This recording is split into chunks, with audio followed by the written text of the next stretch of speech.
پاکستان کے مقبول ترین ڈرامے سیریل میرے پاس تم ہو کا اختتام مرکزی کردار دانش کی موت کے ساتھ ہو چکا ہے، جس کی وجہ سے ڈرامے کے مداح کافی ڈسٹرب نظر آتے ہیں، جس کا اظہار وہ سوشل میڈیا پر کر رہے ہیں۔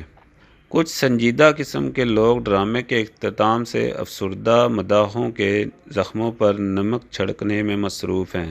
میرے پاس تم ہو ڈرامہ سیریل کی فین فالوئنگ کا اندازہ یہاں سے لگایا جا سکتا ہے کہ جیسے ہی دانش کی موت ہوئی تو نجی ٹی وی سٹی 42 نے اسے بریکنگ نیوز کے طور پر چلایا۔ صرف یہی نہیں بلکہ دیگر صحافی بھی فیس بک پر دانش کی موت کا ہی تذکرہ کرتے نظر آئے۔ سجاد حسین چوہان ایڈوکیٹ نے میرے پاس تم ہو ڈرامے کے بارے میں فیس بک پر تبصرہ کرتے ہوئے لکھا، وزیر اعلیٰ عثمان بزدار نے ڈاکٹروں کی لاپرواہی کے باعث دانش کی موت کا از خود نوٹس لے لیا ہے۔ اسپتال کا ایم ایس اور ڈاکٹرز معطل، اعلیٰ سطحی تحقیقات کا حکم۔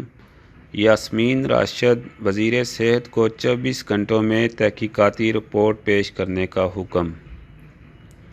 جبکہ صحافی ارم سرور نے لکھا، حکومت پاکستان کا دانش کے انتقال پر ایک روزہ سوگ کا اعلان، پرچم سرنگوں رہے گا۔ اینکر پرسن وجاہت ندیم نے لکھا، دانش مر بھی گیا تو کیا ہوا، بھٹو تو زندہ ہے نا۔ صحافی ملک عتیق احمد نے لکھا، میرے پاس تم ہو ڈرامے کے مرکزی کردار دانش جو انتقال کر گئے، ان کی نماز جنازہ کا اعلان بعد میں کیا جائے گا۔ خاتون صحافی آمنہ عثمان نے عمران خان کی بات کا حوالہ دیتے ہوئے کہا، اصل میں دانش کو اس بات کا احساس ہو گیا تھا کہ سکون قبر میں ہی ہے۔